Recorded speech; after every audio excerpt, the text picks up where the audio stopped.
বিধানসভায় বিলুপ্ত হলো নামাজ বিরতি। বিধানসভায় ৮৭ বছরে পরম্পরার অবসান। পরিবর্তন সৈয়দ সাদুল্লাহর দিন থেকে চলে আসা ব্যবস্থা।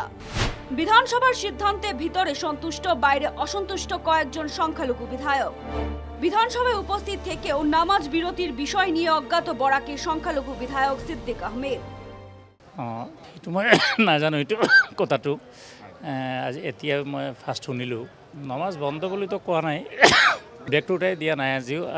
আজিওতো আছিলে, গতিকে তেনেকুৱা হোৱা নাই। যদি কোনোবাই কয় তো মই নাজানো, কিন্তু আজিওতো ব্ৰেকটো আছিলে। অসম বিধানসভার অধিবেশনের সময় প্রতি শুক্রবার 11:30 থেকে নামাজের জন্য দেওয়া হতো বিরতি, কিন্তু পরবর্তী বিধানসভা অধিবেশনে থাকবে না এই বিরতির ব্যবস্থা। দেশের বিভিন্ন রাজ্যের নিয়ম পর্যালোচনা করে সংশোধন করা হলো বিধানসভার নিয়মাবলী রুল 11।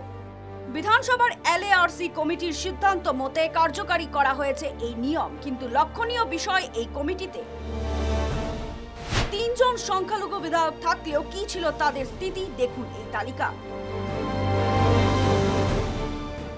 7 নম্বরে কংগ্রেস বিধায়ক মিসবাহুল ইসলাম, 11 নম্বরে এআইইউডিএফ বিধায়ক আমিনুল ইসলাম,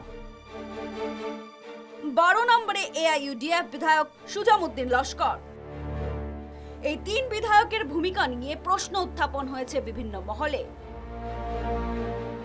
এই বিধায়কদের উপস্থিতিতে সর্বসম্মতিক্রমে সিদ্ধান্ত গ্রহণের কথা জানালেও সংবাদ মাধ্যমে অসন্তুষ্টি বিরোধী বিধায়কদের। নামাজ বিরতি চাইছেন এআইডিএফ এর মানকাছারের বিধায়ক আমিনুল ইসলাম।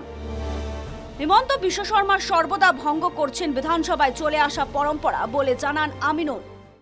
প্রশ্ন হচ্ছে জুম্মার নামাজের যে বিষয়, এটা ব্রিটিশের আমল থেকে চলতেছে। বিমল প্রসাদ চলিহার দিনেই হোক, গোপীনাথ বরদলৈর দিনেই হোক, তখন থেকে এটা চলছে। এটার পরম্পরা আসাম বিধানসভা, এটাকে ভঙ্গ করে দেওয়া মানে অত্যন্ত দুর্ভাগ্যজনক। এটা একটা খারাপ লক্ষণ।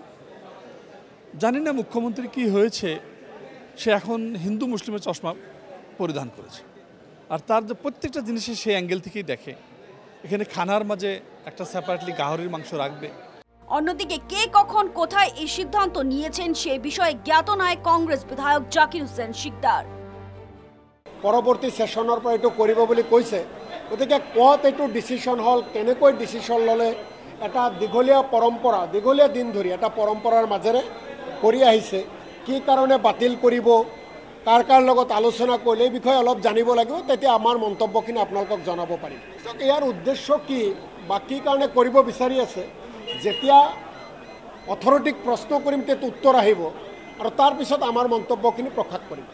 সিদ্ধান্ত হয়ে গেল মন্ত্রীর মতে সবার মতামত নিয়ে করা হয়েছে এই সিদ্ধান্ত, কিন্তু বিরোধীর মতে কথা শোনেনি শাসক পক্ষ। নামাজের বিরতির বিলুপ্তি নিয়ে যে পরবর্তী বিধানসভায় যে আবারও বিতর্ক হবে সেটাই নিশ্চিত। ভিডিও জার্নালিস্ট হিরকের সাথে মুর্তুজা আহমেদের রিপোর্ট, এনি নিউজ।